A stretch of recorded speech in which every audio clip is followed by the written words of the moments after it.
नमस्कार,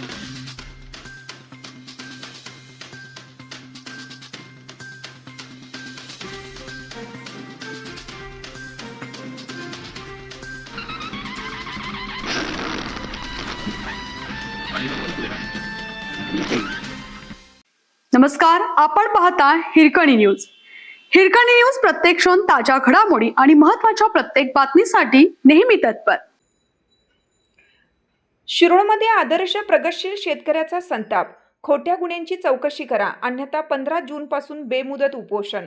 शिरोळ तालुक्यातील शिरोळ येथील आदर्श प्रगतशील शेतकरी युवराज आनंदा माळी यांनी स्वतःच्या शेतजमिनीतून पाईपलाईन टाकण्याच्या कामावरून काही गुंड प्रवृत्तीच्या लोकांनी संगनमताने आपल्यावर खोटा FIR दाखल केल्याचा गंभीर आरोप केलाय. या प्रकरणामागे काही महसूल अधिकारी, तहसील कार्यालयातील संबंधित अधिकारी तसेच मंडल अधिकाऱ्यांचा सहभाग असल्याचा आरोपही त्यांनी पत्रकार परिषदेत केला. पत्रकार परिषदेत बोलताना युवराज माळी म्हणाले की मी स्वतःच्या हक्काच्या जागेतून शेतीसाठी पाईपलाईन घेत होतो, मात्र काही लोकांनी दबाव टाकत माझ्यावर खोटे गुन्हे दाखल केले. यात काही अधिकारीही संबंधितांना पाठीशी घालत आहेत, त्यामुळे माझ्यावर मोठा अन्याय झाला आहे. यावेळी त्यांनी संबंधित तहसीलदार, मंडळ अधिकारी, प्रांत कार्यालयातील अधिकारी तसेच संबंधित पोलीस अधिकाऱ्यांवर तात्काळ गुन्हे दाखल करून त्यांना सेवेतून निलंबित करण्याची जोरदार मागणी केली. शेतकऱ्यांना न्याय देण्याऐवजी प्रशासनच त्रास देत असेल तर सामान्य माणसांनी न्याय कुणाकडे मागायचा, असा संतप्त सवालही त्यांनी उपस्थित केला आहे. युवराज माळी यांनी सांगितलं की या अन्यायाविरोधात त्यांनी देवेंद्र फडणवीस तसेच महसूल मंत्र्यांकडे लेखी तक्रार अर्ज सादर केला असून त्याची अधिकृत पोचही घेतली आहे. संबंधित खोट्या गुन्ह्यांची उच्चस्तरीय चौकशी करून दोषींवर कठोर कारवाई करण्याची मागणी त्यांनी शासनाकडे केली आहे. दरम्यान जर प्रशासनाने तात्काळ दखल घेतली नाही आणि दोषींवर कारवाई झाली नाही तर येत्या 15 जूनपासून प्रांत कार्यालय इचलकरंजी यांच्या दारात बेमुदत उपोषण सुरू करण्यात येईल, असा इशाराही त्यांनी दिला. या प्रकरणामुळे शिरोळ तालुक्यात खळबळ उडाली असून शेतकरी वर्गातून संताप व्यक्त केला जात आहे. आता प्रशासन या गंभीर आरोपांची चौकशी करून काय भूमिका घेते याकडे सर्वांचं लक्ष लागलं आहे. नमस्कार, मी शेतकरी युवराज आनंदा माळी. माझ्यावर अन्याय झालेला आहे.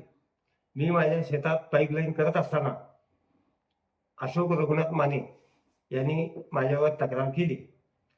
मुरुम चोरीस गेलेला आहे म्हणून नोटीस काढली. नोटीस काढल्यानंतर शिरोळचे सर्कल येऊन पाहणी केली. पाहणी केल्यानंतर इथे काय मुरुम उत्खनन झालेला दिसून येत नाही.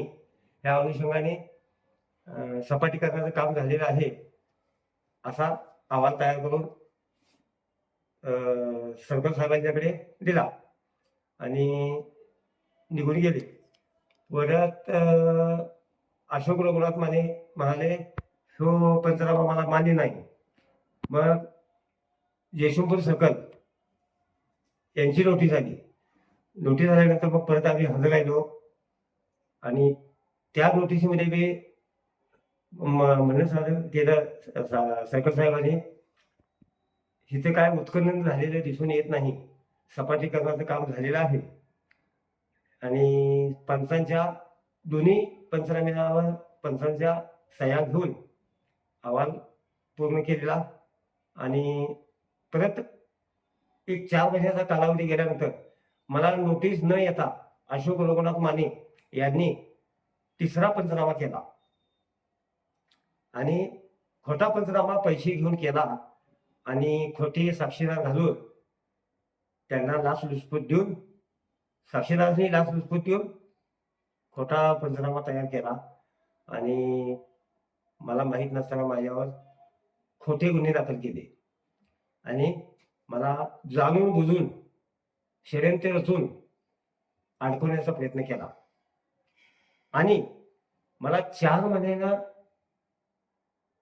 नोटीस आली की असं तुमच्यावर FIR दाखल झालेलं आहे, पोलीस स्टेशनला या.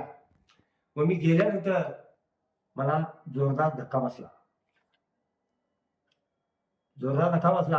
त्या अनुषंगाने मला कळायचं बंद झालं. त्याच्यावर मी 8-15 दिवस घालवले. पुन्हा मग मी वकील शोधला. पुढे कामकाज चालू केलं. कामकाज चालू केल्यानंतर जयसिंगपूर कोर्टामध्ये बेलसाठी प्रयत्न चालू ठेवला. प्रयत्न चालू ठेवत असताना देखील ह्या सगळ्यांच्या गुंडगिरी ह्या लोकांनी तिथेही कुलगुली केली. तिथे बेल मिळालेली नाही. तिथे बेल मिळाली नाही म्हणताना मग मी हायकोर्टमध्ये अपील केलं. हायकोर्टला अपील केल्यानंतर तिथं मला 7 दिवसात अंतरिम जामीन, तात्पुरता जामीन मिळाला. आणि ह्या सगळ्या अधिकाऱ्यांनी षडयंत्र रचण्याचा प्रयत्न केलेला आहे, मला बदनाम करण्याचा प्रयत्न केलेला आहे आणि मला न्याय मिळावा म्हणून मी तुमच्याकडे आलेलो आहे. मी मुख्यमंत्री तसेच तसेच बावनकुळे साहेब तिच्याकडे मी अर्ज दाखल केलेला आहे आणि तो अर्जाची पोच घेऊन मी परत पुण्याला कलेक्टर ऑफिसलाही तिची प्रत दिलेली आहे, पुन्हा SP ऑफिसलाही प्रत दिलेली आहे.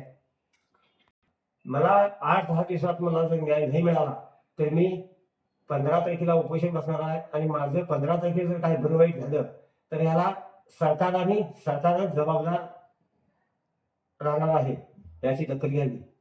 नमस्कार. आपल्या हिरकणी न्यूज चॅनलला लाईक करा, शेअर करा आणि सबस्क्राईब करायला विसरू नका आणि रहा अपडेट.